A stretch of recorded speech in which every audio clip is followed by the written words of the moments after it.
ಜಟಕಾ ಬಂಡಿ.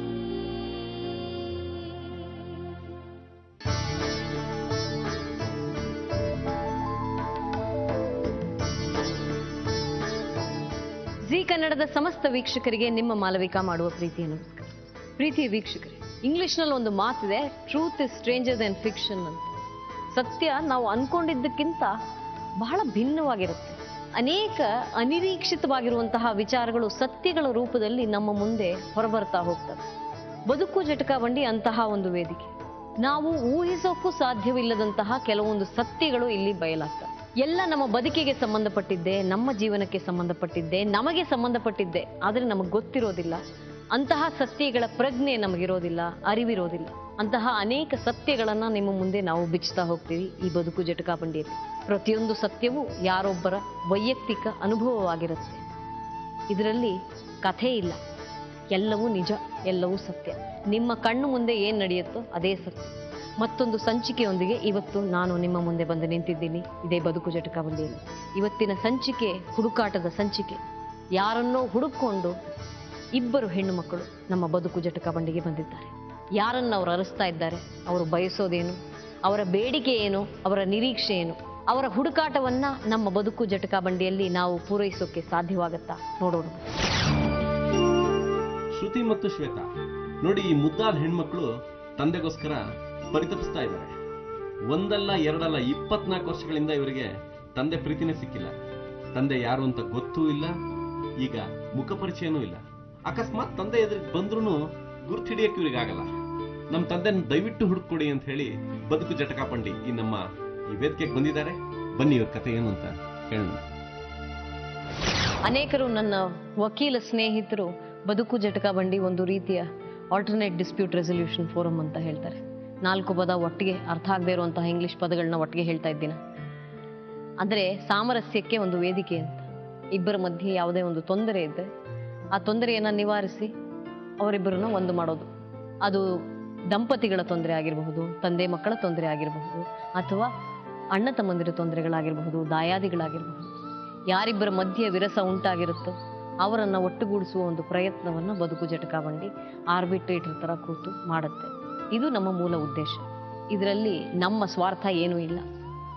ಬಂದವರಿಗೆ ಒಳ್ಳೇದಾಗ್ಲಿ, ಅವರು ಬಯಸಿ ಬಂದದ್ದು ಅವರಿಗೆ ಸಿಗಲಿ ಅನ್ನೋದಷ್ಟೇ ನಮ್ಮ ಉದ್ದೇಶ. ಇವತ್ತು ಶ್ರುತಿ ಮತ್ತು ಶ್ವೇತಾ ಬಂದಿದ್ದಾರೆ. ಅವರು ಬಯಸೋದೇನು, ಬಯಸಿದ್ದು ಸಿಗುತ್ತಾ ನೋಡೋಣ ಬನ್ನಿ.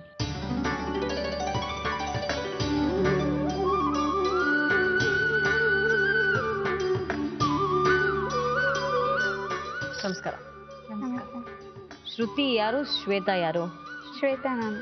ಓಕೆ, ನೀವು ಶ್ರುತಿ. ಏನ್ ಮಾಡ್ತಾ ಇದ್ದೀರಿ ಶ್ರುತಿ? ನಾನು BE ಫೈನಲ್ ಇಯರ್. ನೀವಮ್ಮ? ನಾವು MSc ಫೈನಲ್ ಇಯರ್. ಮನೆ ಇರೋದಿಲ್ಲ? ಇಲ್ಲ, ಚಿತ್ರದುರ್ಗ. ಚಿತ್ರದುರ್ಗ. ಓ, ಅದೇನ್ ಬೆಂಗಳೂರಲ್ಲಿ ಇದ್ದೀರಿ ಮತ್ತೆ? ನಾನು ಹಾಸ್ಟೆಲಲ್ಲಿ, ಅವರು ಹಾಸ್ಟೆಲಲ್ಲಿ, ಅಮ್ಮ ಬಂದು ಚಿತ್ರದುರ್ಗದಲ್ಲಿದ್ದಾರೆ. ಚಿತ್ರದುರ್ಗದಲ್ಲಿ ತುಂಬಾ ವರ್ಷಗಳಿಂದನಾ? ಹಾ, ನಾವು ಚಿಕ್ಕವರಿದ್ದಾಗಿಂದ ಚಿತ್ರದುರ್ಗದಲ್ಲೇ ಇರೋದು. ಅಮ್ಮ ಏನ್ ಮಾಡ್ತಾರಮ್ಮ? ಅಮ್ಮ ಹೌಸ್ ವೈಫ್. ನಿಮ್ಮನ್ನ ಸಾಕಿ ಸಲಹಿದ್ದೆಲ್ಲ ಅಮ್ಮ ಮಾತ್ರ ಅಲ್ವಾ? ಹಾ, ಅಮ್ಮ ಮತ್ತೆ ಅಮ್ಮನ ಕುಟುಂಬದವರು. ಓಕೆ, ನಿಮ್ಮ ಇದನ್ನೆಲ್ಲ ನೋಡ್ಕೊಳ್ಳೋರು ಯಾರಮ್ಮ? ನಿಮ್ಮ ಖರ್ಚೆಲ್ಲ ನೋಡ್ಕೊಳ್ಳೋರು ಯಾರು? ನಾವು ಅಮ್ಮ, ಅಣ್ಣ ಅಂದ್ರು, ಮತ್ತೆ ಅಜ್ಜಿ ತಾತ, ಮತ್ತೆ ಜೊತೆಗೆ ನಮ್ಮ ಸ್ಕಾಲರ್ಶಿಪ್ಸ್ ಕೂಡ ನೀವೇ ಅದು ಕೂಡ. ಬಟ್ ಈಗ ಪ್ರೆಸೆಂಟ್ಲಿ ನಮ್ಮ ಮಾಮ ಅಮ್ಮ ಎಲ್ಲ ಹೆಲ್ಪ್ ಮಾಡ್ತಾ ಇರೋದು. ಮುಂದೆ ಇಬ್ರು ಕೆಲ್ಸಕ್ಕೆ ಹೋಗ್ಬೇಕು ಅಂತಿದ್ದೀರಿ ಅಲ್ವಾ? ಹೌದು. ಪ್ರಾರಂಭದಲ್ಲೇ ಕೇಳ್ಬೇಕು ಅನ್ಕೊಂಡೆ, ಅಮ್ಮನ ಹೆಸರು ಮಾತ್ರ ಹೇಳ್ತಾ ಇದ್ದೀರಿ. ಅಪ್ಪ ಎಲ್ಲಿ?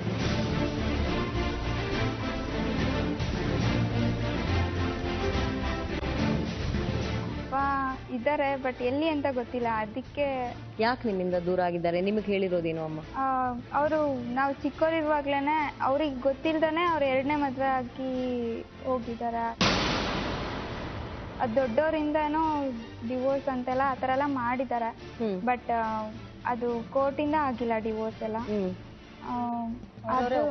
ಒಪ್ಪಂದ ದೊಡ್ಡವರು ಹಿರಿಯವರೆಲ್ಲ ಸೇರ್ಕೊಂಡು ಮಾಡಿ ಒಟ್ಟು ಅವಾಗಿಂದ ದೂರ ಮಾಡಿಬಿಟ್ಟಿದ್ದಾರೆ. ಎಲ್ಲ ಹಿರಿಯರು ಅನ್ನೋದಕ್ಕಿಂತ ಬರೀ ಅವ್ರ ಕಡೆಯವ್ರು ಜಾಸ್ತಿ, ಇವ್ರದ್ದು ಅವ್ರಿಗೆ ಅಷ್ಟು ನಾಲೆಡ್ಜ್ ಇರಲಿಲ್ಲ ಆ ಏಜಲ್ಲಿ ಅವರಿಗೆ. ಸೊ ಅವ್ರು ಏನು ಹೇಳಿದಾರೋ ಇವ್ರು ಸೈನ್ ಮಾಡಿದ್ದಾರೆ ಅಷ್ಟೇ. ಇವ್ರ ಅಮ್ಮನ ಕಡೆಯವ್ರಿಗೂ ಅಷ್ಟು ಕ್ಲಿಯರ್ ಆಗಿ ಬರ್ಕೊಡೋದು ಅಂತಾರಲ್ಲ ಹಾಗೆ. ಹಾಗೆ ನಿಮ್ಮ ತಾಯಿದು ಬಿಟ್ಬಿಡೋಣ, ನಿಮ್ಗೆ ಹೇಳಿರೋದು ಇಷ್ಟೇ ಅಲ್ವಾ, ಹೀಗಾಯ್ತು ಅಂತ. ಯಾವ ವಯಸ್ಸಿನಲ್ಲಿ ಈ ವಿಚಾರ ಎಲ್ಲ ನಿಮಗೆ ಗೊತ್ತಾಗಿದೆ? ನಾನು 2.5 ಇಯರ್ ಇರುವಾಗ. ಓಕೆ. ಬುದ್ಧಿ ಬಂದ ಮೇಲೆ ಈ ಕಥೆ ಎಲ್ಲ ಹೇಳಿರ್ಬೇಕಲ್ವಾ ಅಮ್ಮ? ಹಾ, ಅದು ಯಾವಾಗಮ್ಮ? ಅದು ನಾವು ಫಸ್ಟ್ ಸ್ಟ್ಯಾಂಡರ್ಡ್ ಇರುವಾಗ್ಲೇನೆ ಅವಾಗ ನಾ ಅಪ್ಪ ಅಪ್ಪ ಅಂತ ಕೇಳ್ತಾ ಇದ್ನಂತೆ. ಅವಾಗ ಹೇಳಿದ್ರು, ಅವಾಗ ಒಂದೆರಡು ಸತಿ ಕೇಳ್ಬಾರ್ದು ಪುಟ್ಟ ಹಾಗೆಲ್ಲ ಅಂತ. ಅವಾಗ ಅದ್ರ ಸುತ್ತಮುತ್ತೆಲ್ಲ ಮಾತಾಡೋದು ಅದೆಲ್ಲ ಕೇಳಿಕೊಂಡು ಅವಾಗಿಂದ ನಾವು ಕೇಳಿರ್ಲಿಲ್ಲ. ಮತ್ತೆ ರೀಸೆಂಟ್ 2-3 ಇಯರ್ಸ್ ಇಂದ ನಾವು ಕೋರ್ಟಿಗೆ ಹಾಕೋಣ ಅಂತ ಎಲ್ಲ ಕೇಳಿದ್ವಿ. ಕೋರ್ಟಿಗೆ ಏನಂತ ಮರಿ? ಅದೇ ಈಗ ಮಕ್ಕಳಿಗೂ ಏನಾದ್ರೂ ಈಗ ನೋಡ್ಬೇಕು ಅಂತ ಅನ್ಸೋದು. ಇದುವರೆಗೂ ಅವ್ರು ಒಂದ್ಸತಿಗೂ ಬಂದಿಲ್ಲ. ವಿಸಿಟೇಷನ್ಗೋಸ್ಕರ. ಓಕೆ. ಅಲ್ಲಲ್ಲ, ಈಗ ಅಪ್ಪ ಇಲ್ಲಿಗೆ ಬರೋದೇ ಇಲ್ಲ ಅಥವಾ ಅಪ್ಪ ನಮ್ಮಿಂದ ತುಂಬಾ ದೂರ ಇದ್ದಾರೆ ಅನ್ನೋ ವಿಚಾರ ಗೊತ್ತಾಗಿದ್ಯಾ ಅವಾಗ? ಬೆಳಿತಾ ಬೆಳಿತಾ ಗೊತ್ತಾಗ್ತಾ ಹೋಯ್ತಾ? ನಾವು ಚಿಕ್ಕವ್ರು ಇರುವಾಗ್ಲಿಂದಾನೇ ಅಪ್ಪ ಇಲ್ಲ ಅಂತ ಗೊತ್ತಾಯ್ತು.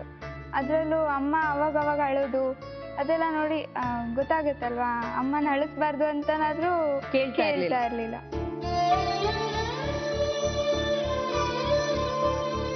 ಫೋಟೋ ಎಲ್ಲ ಇತ್ತಾ?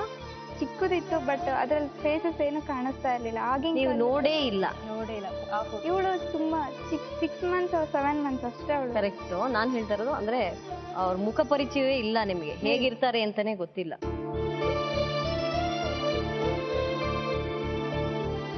ಆವಾಗ ಹುಡ್ಕೋ ಪ್ರಯತ್ನ ಸಾಹಸ ಎಲ್ಲ ಮಾಡಿದ್ರಾ ಚಿಕ್ಕ ವಯಸ್ಸಲ್ಲಿ? ಮನೆ ಬಿಟ್ಟು ಹೋಗೋದು, ಹುಡ್ಕೊಂಡು ಹೋಗೋದು? ಇಲ್ಲ, ಮಾಡಿಲ್ಲ. ಯಾಕೆಂದ್ರೆ ಮಾಡ್ತಾರಲ್ಲ, ತಾಯಿನೇ ತಂದೆ ಸ್ಥಾನ ತುಂಬಿದ್ಮೇಲೆ ಅವ್ರು ಬೇಕನ್ನಿಸ್ಲಿಲ್ಲ. ಬಟ್ ಇವಾಗ ಸುತ್ತಮುತ್ತ ಎನ್ವಿರಾನ್ಮೆಂಟ್, ಸರೌಂಡಿಂಗ್ಸ್ ಎಲ್ಲ ನೋಡಿದ್ರೆ ಕೂಡ ನಮ್ಮನ್ನ ನಾವು ಕಂಟ್ರೋಲ್ ಮಾಡ್ಕೊಂಡು, ಯಾಕೆಂದ್ರೆ ಅಮ್ಮನ ಪ್ರೀತಿ ಅದಕ್ಕಿಂತ ಜಾಸ್ತಿನೇ ಇತ್ತು, ಎಲ್ಲದಕ್ಕಿಂತ ಜಾಸ್ತಿನೇ ಇತ್ತು. ಅದೇ ಸಫಿಶಿಯಂಟ್ ಆಗಿದ್ದು. ಜೊತೆಗೆ ನಮ್ಗೆ ಹುಡ್ಕೋಷ್ಟು ಕೆಪಾಸಿಟಿನೂ ಅವಾಗ ಇರ್ತಾ ಇರ್ಲಿಲ್ಲ. ಅಮ್ಮನ್ ಬಿಟ್ಟು ಹೋಗೋದು ಅಂದ್ರು ಅವ್ರ ಪ್ರೀತಿ ಬಿಟ್ಟು ಹೇಗೆ ಹೋಗಕ್ಕಾಗತ್ತೆ? ಅದು ಹೊಳಿಯಲೇ ಇಲ್ಲ. ಇವಾಗ ಯಾಕೆ ನೀವಿಬ್ರು ಮಾತಾಡ್ಕೋತೀರಾ ಇದ್ರ ಬಗ್ಗೆ, ಅಥವಾ ಹೇಗೆ ಇದು ಈ ಹುಡ್ಕೋ ಪ್ರಯತ್ನ ಯಾತಕ್ಕಾಗಿ ಮಾಡ್ತಾ ಇದ್ದೀರಿ? ಅವ್ರನ್ನ ಇದುವರೆಗೂ ನೋಡಿಲ್ಲ. ಈಗ ಯಾರಾದ್ರೂ ಈಗ ಅಪ್ಪನ್ ನೋಡ್ಬೇಕು, ಅವ್ರ ಜೊತೆ ಇರ್ಬೇಕು, ಎಲ್ಲರೂ ಇರುವಾಗ ನಾವು ಅದನ್ನ ನೋಡಿದ್ರೆ ನಮಗೂ ಆಸೆ ಆಗತ್ತಲ್ವಾ, ಅದಕ್ಕೆ ಇದರಿಂದ ಏನಾದ್ರೂ ನಮ್ಗೆ ಸಿಗ್ಬೋದೇನೋ ಅನ್ನೋ. ಅಲ್ಲ, ನಾನ್ ಕೇಳ್ತಾ ಇರೋದು ನಿಮ್ಮಲ್ಲಿ ಈ ಮಾತುಕತೆ ಯಾವಾಗ ಶುರುವಾಯ್ತು? ಈಗ ಒಂದು 3-4 ಇಯರ್ಸ್ ಇಂದಾನೇ ನಡೀತಾ ಇದೆ. ಬಟ್ ನಾವು ಓದ್ತಾ ಇರೋದ್ರಿಂದ ಅದ್ರ ಕಡೆನೂ ಕಾನ್ಸಂಟ್ರೇಟ್ ಮಾಡಕ್ಕಾಗಲ್ಲ. ಮಧ್ಯದಲ್ಲಿ ಎಲ್ಲಾನು ಇದಾಗತ್ತೆ ಅಲ್ಲ. ನಾವು ಅಜ್ಜಿ ತಾತನೆಲ್ಲ ಕೇಳಿದ್ರ ಹೇಗಾದ್ರೂ ಹುಡ್ಕೋಣ ಬನ್ನಿ ಅಂತ? ಇಲ್ಲ. ಅಮ್ಮನ್ ಕೇಳಿದ್ರ ಹುಡ್ಕೋಣ ಬಾ ಅಂತ? ಅಮ್ಮಂಗೆ ಕೇಳಿದ್ವಿ, ಬಟ್ ಅವರು ನೋಡಿ ನೀವ್ ದೊಡ್ಡವರು ಬೆಳೆದಿದ್ದೀರಾ, ನಿಮ್ಗೆ ನಾ ಹೇಗೆ ಹೇಳೋದು, ಇಷ್ಟು ದಿನ ನಾ ಎಲ್ಲ ಹೇಳಿ ಕಂಟ್ರೋಲ್ ಮಾಡಿದ್ದೀನಿ, ಈಗ ನೀವು ಹೆಂಗ್ ಬರತ್ತ ನೋಡಿ, ನಿಮ್ಗೆ ಹೆಂಗ್ ಇಷ್ಟನೋ ಹಂಗ್ ಮಾಡಿ ಅಂತ ಅಂದ್ರು. ಕೈಯಲ್ಲಿ ಡಿಸಿಷನ್ ಕೊಟ್ಟಿದ್ದಾರೆ. ಯಾತಕ್ಕಾಗಿ? ನನಗೆ ಇದು ಹೇಳೋದಕ್ಕೆ ಕಷ್ಟ, ನನಗೆ ಅರ್ಥ ಆಗುತ್ತೆ, ಬಟ್ ಯಾತಕ್ಕಾಗಿ ನೋಡ್ಬೇಕು ಅನ್ಸುತ್ತೆ? ಒಂದ್ ರೀಸನ್ ಇರಲ್ಲ ಮ್ಯಾಮ್, ಲೈಕ್ ಬರ್ತಾನೆ ಇರತ್ತೆ, ಅದು ಹೇಳೋದಕ್ಕೂ ಆಗತ್ತಿಲ್ಲ. ಯಾಕೆ ನೋಡ್ಬೇಕು ಅಂತ ಅಂದ್ರೆ, ಅಪ್ಪನ್ ಯಾಕೆ ನೋಡ್ಬೇಕು ಅಂತ ಕೇಳಿದ್ರೆ ಹೇಳ್ಬೇಕು, ಹೇಳಿ ಮೇಡಮ್. ನಂಗೆ ಗೊತ್ತಿಲ್ಲ, ನನ್ಗೆ ಯಾವಾಗ್ಲೂ ಅಪ್ಪ ಜೊತೆಲಿ ಇರೋದ್ರಿಂದ ನನಗೆ ಅದು ಗೊತ್ತಾಗಲ್ವೇನೋ ಅನ್ನೋ. ಅದಕ್ಕೆ ನೀವು ಪದಗಳಲ್ಲಿ ಹೇಳ್ದಿದ್ರೆ ನನ್ನಂತ ಅನೇಕರಿಗೆ ಅರ್ಥ ಆಗಲ್ಲ. ನೀವು ಅದನ್ನ ಪದಗಳಲ್ಲೇ ಹೇಳ್ಬೇಕು ಅಲ್ವಾ? ನಾನು ಕಳ್ಕೊಂಡಿದ್ರೆ ಅದ್ರ ನೋವು ಗೊತ್ತಾಗ್ತಾ ಇತ್ತೇನೋ, ಅಥವಾ ಇಲ್ದೇ ಬೆಳೆದಿದ್ರೆ ಅದ್ರ ನೋವು ಗೊತ್ತಾಗ್ತಾ ಇತ್ತು. ಅವ್ರು ಬೇಕು, ಪ್ರತಿಯೊಂದಕ್ಕೂ ಉತ್ತರ ಕೊಡಕ್ ಬೇಕು. ಯಾವ ತರದ ಪ್ರಶ್ನೆಗಳು? ಈಗ ಫ್ರೆಂಡ್ಸ್ ಮನೆಗೆ ಹೋದಾಗ ಅಪ್ಪ ಅಂತ ಕೇಳ್ತಾರೆ, ನಂಗೆ ಏನ್ ಆನ್ಸರ್ ಕೊಡ್ಬೇಕೋ ಗೊತ್ತಿಲ್ಲ. ಒಂದೊಂದ್ಸತಿ ಅವ್ರು ಎಕ್ಸ್ಪೈರ್ ಆಗಿದ್ದಾರೆ ಅಂತ ಹೇಳಿದೀನಿ, ಒಂದೊಂದ್ಸತಿ ಎಲ್ಲಿದ್ದಾರೆ ಏನ್ ಆನ್ಸರ್ ಕೊಡ್ಬೇಕು ಅಂತಾನೆ ಬರಲ್ಲ. ಸೊ ಪ್ರತಿಯೊಂದು ಕ್ವಶನ್ಗೂ ಆನ್ಸರ್ ಬೇಕಂದ್ರೆ ಬೇಕು. ಏನೇನನ್ನ ಕಳ್ಕೊಂಡಿದ್ದೀರಿ ಅನ್ಸುತ್ತೆ ತಂದೆ ಇಲ್ದೆ? ಎಲ್ಲ ಪ್ರೀತಿಯಿಂದ ಇಡ್ತು ಬೇಸಿಕ್ ನೀಡ್ಸ್.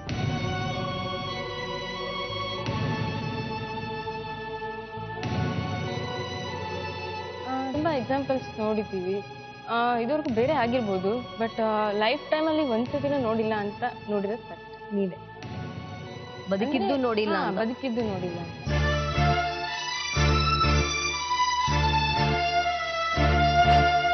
ನೋಡಿದ್ರೆ ಏನೇನು ಕೇಳ್ಬೇಕು ಅನ್ಕೊಂಡಿದ್ದೀವಿ? ಅಷ್ಟೇ ಕೆನ್ನಕ್ಕೆ ಬಿಡ್ಬೇಕು ಅಂತ. ಯಾಕೆ ಗೊತ್ತಿಲ್ಲ, ಫೀಲಿಂಗ್.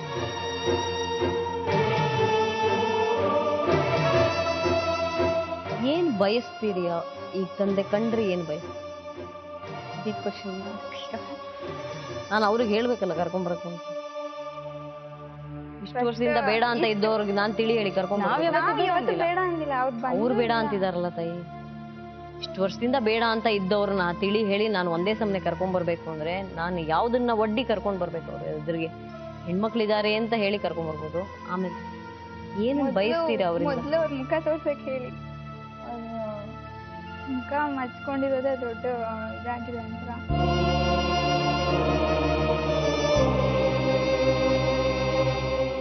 ಅವ್ರ ಕರ್ತವ್ಯನ ಅವ್ರು ನಿಭಾಯಿಸ್ಬೇಕು. ಕರ್ತವ್ಯ ಅಂದ್ರೆ ಏನು? ಪದಗಳು. ಮಗಳಿದ್ದಾಳೆ, ಮಗಳು ಮದ್ವೆ ಮಾಡ್ಬೇಕು ಅಷ್ಟೇ ಅಲ್ಲ, ಬೇಕಾದಷ್ಟು ಅವ್ರಿಗೆ ಪ್ರೀತಿ ತುಂಬಬೇಕು. ಈಗ ಅವ್ರಿಗೆ ಪ್ರೀತಿ ತುಂಬಾ ಯೋಗ್ಯತೆ ಅಂತ ಅವ್ರಿಗಿಲ್ಲ.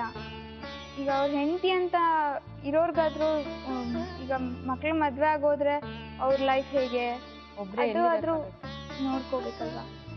ನಾವಿರ್ತೀವಿ, ನಮ್ ಜೊತೆಗೆ ಇರ್ತಾರೆ, ನಾವೆಲ್ಲೂ ಬಿಡಲ್ಲ, ನಾವು ಅವ್ರನ್ನ ಬಿಡಲ್ಲ, ಬಟ್ ಆದ್ರೂ ಬೇಕಲ್ಲ ಅಂತ ಎಲ್ಲಾ ಕಡೆಯಿಂದ ಒಂದ್ಸತಿ. ನಿಮಗೆ ತಂದೆ ಸಿಕ್ಬಿಡ್ಬೋದೇನೋ, ನಾನು ಸಾಧ್ಯ ಯಾವ್ದು ಅಸಾಧ್ಯ ಯಾವ್ದು ಹೇಳ್ತೀನಿ. ನಿಮ್ ತಾಯಿ ಗಂಡ ಸಿಗ್ತಾರೆ ಅನ್ಸುತ್ತೆ. ಸಿಕ್ಕರೂ ನಮ್ಮ ತಾಯಿ ಒಪ್ಕೊಳ್ಳಲ್ಲ. ಅದಕ್ಕಿಂತ ಖುಷಿ ಇಲ್ಲ, ಅವ್ರು ಒಪ್ಕೊಂಡ್ರೆ ಅದಕ್ಕಿಂತ ಇನ್ನೂ.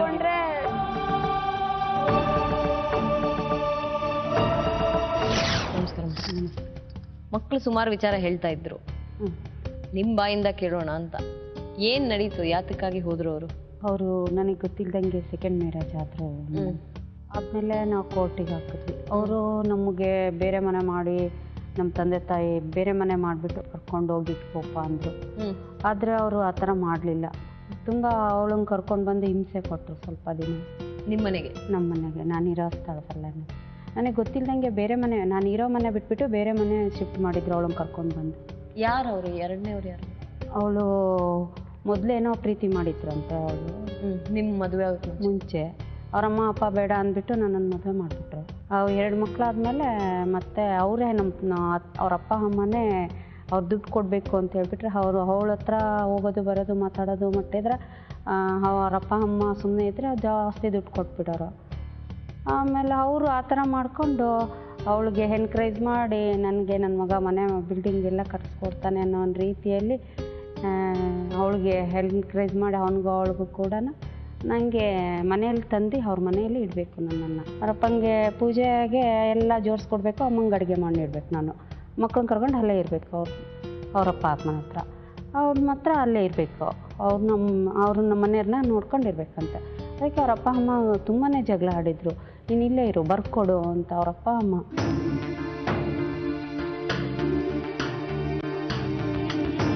ಅಷ್ಟೆಲ್ಲ ತುಂಬ ಇದು ಮಾಡಿದ್ರು. ನಮ್ಮ ತಂದೆ ತಾಯಿಗೆಲ್ಲ ಗೊತ್ತಾಯಿತು. ಅವ್ರು ನಾನು ಕರ್ಕೊಂಡು ಬಂದು ಇಲ್ಲಿ ಹಿಂಸೆ ಕೊಡೋ ಅಷ್ಟರೊಳಗೆ ಅಂತ ಬಂದಿರೋರು. ನಮ್ಮ ತಂದೆ ಬಂದಿದ್ದಾರೆ ಅಂದ ತಕ್ಷಣ ಅವ್ರು ತುಂಬ ಅಣ್ಣ ತಮ್ಮಗಳು ತುಂಬ ಜನ ಇದ್ದಾರೆ. ಅವ್ರ 5 ಜನ, ಅಪ್ಪನ ಅಣ್ಣ ತಮ್ಮಗಳು 5 ಜನ. ಅವ್ರ ಮಕ್ಕಳು ತುಂಬ ಜನ, ಒಬ್ರಿಗೆ 8 10 ಜನ ಮಕ್ಕಳು. ಅವ್ರು ಬಂದು ಹೇಳಿಬಿಡೋರು. ನನ್ನ ಹೊರಗಡೆಯಿಂದ ಕರ್ಕೊಂಡು ಬಂದ್ಬಿಟ್ಟವ್ರು ಮತ್ತು ದಾವಣಗೆರೆಗೆ. ಮತ್ತು ದಾವಣಗೆರೆಗೆ ಬಂದರು ಅಂದರೆ ಅವ್ರು 1 ನಿಮಿಷ ಸೆಕೆಂಡ್ ಇರ್ತಾ ಇರಲಿಲ್ಲ. ನಮ್ಮ ಮನೆಯವ್ರು ಬೈತಾರೆ, ನನ್ನ ಏನಾದ್ರು ಮಾಡಿಬಿಡೋರು ಅಂತ ಹೇಳ್ಬಿಟ್ಟು ಅಲ್ಲೊಂದು ಸೆಕೆಂಡ್ ಇರ್ತಿರ್ಲಿಲ್ಲ, ಹೋಗ್ಬಿಡೋರು. ಸೊ ಎಲ್ಲರ ಎದುರಿಗೆ ಒಂಥರ, ನಿಮ್ಮ ಎದುರಿಗೊಂಥರ. ಆ ಥರ ಮಾಡಿಬಿಟ್ಟು ಆಮೇಲೆ ನಾವು ಕೋರ್ಟ್ಗೆ ಹೋಗಬೇಕು ಅಂತ ಹೇಳ್ಬಿಟ್ಟು ಕೋರ್ಟ್ಗೆ ಹೋದ್ವಿ. ಕೋರ್ಟ್ಗೆ ಹೋದ್ಮೇಲೆ ಕೋರ್ಟಲ್ಲಿ ಅವ್ರಿಗೆ ಇನ್ನೇನು ಪನಿಷ್ಮೆಂಟ್ ಕೊಟ್ಟರು. ಮಧ್ಯದಲ್ಲಿ ಯಾರ್ಯಾರೋ ಸೇರಿಬಿಟ್ಟು ಅವ್ರ ಚಿಕ್ಕಪ್ಪ, ನಮ್ಮ ಮನೆಯವರ ಅಣ್ಣನ ಹೆಂಡತಿ ಚಿಕ್ಕಪ್ಪ ಅಣ್ಣ ಅವ್ರು ಸೇರಿಬಿಟ್ಟು ನಮಗೆ, ನಮ್ಮ ಅಣ್ಣನಿಗೆ ನಮ್ಮ ತಂದೆಯವ್ರಿಗೆ ಏನೇನೋ ಹೇಳಿಬಿಟ್ಟು ರಾಜಿ ಮಾಡಿಸಿ ನಿಮಗೆ ಕೆಲಸ ಕೊಡಿಸ್ತೀನಿ ಅಂತ ನಮ್ಮ ಅಣ್ಣ ಅಂದರು. ಆಮೇಲೆ ನೋಡ್ಕೊಂಡಿದ್ದಾರೆ ನಮ್ಮ ಅಣ್ಣ ಅವರೆಲ್ಲ, ಅವರೇ ನೋಡ್ಕೊಂಡಿದ್ದಾರೆ ನಮ್ಮ ಅಣ್ಣ. ಇವ್ರು ಯಾವಾಗ ಸಂಪೂರ್ಣ ಬಿಟ್ಟು ಹೋಗಿದ್ದೆ ಅವರು? ದೂರ ಆಗಿದ್ದು 91ನೇ ಇಸ್ವಿಯಲ್ಲೇ ಅವ್ರ ಮದುವೆ ಆಗಿತ್ತು. 91ನೇ ಇಸ್ವಿಯಲ್ಲಿ ಫುಲ್ಲು ಅವ್ರದ್ದು ನಮಗೆ ತುಂಬಾ ಜಗಳ ಆಗಿತ್ತು. ಅದು ಹೇಳ್ಬಾರ್ದು ಬಿಡಿ, ತುಂಬ ಅಷ್ಟು ಜಗಳ ಆಡಿರೋದು.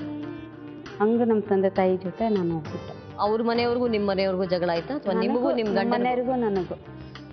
ಏನಂತ? ಇದೇ ವಿಚಾರಕ್ಕೆ? ಇದೇ ವಿಚಾರಕ್ಕೆ.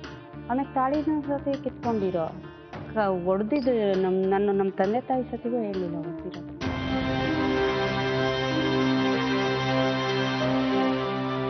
ನಮ್ಮ ತಂದೆನ, ನಮ್ಮ ತಾಯಿ, ನಾನು ಇರ್ತಿದ್ದೀನಿ ನೀವು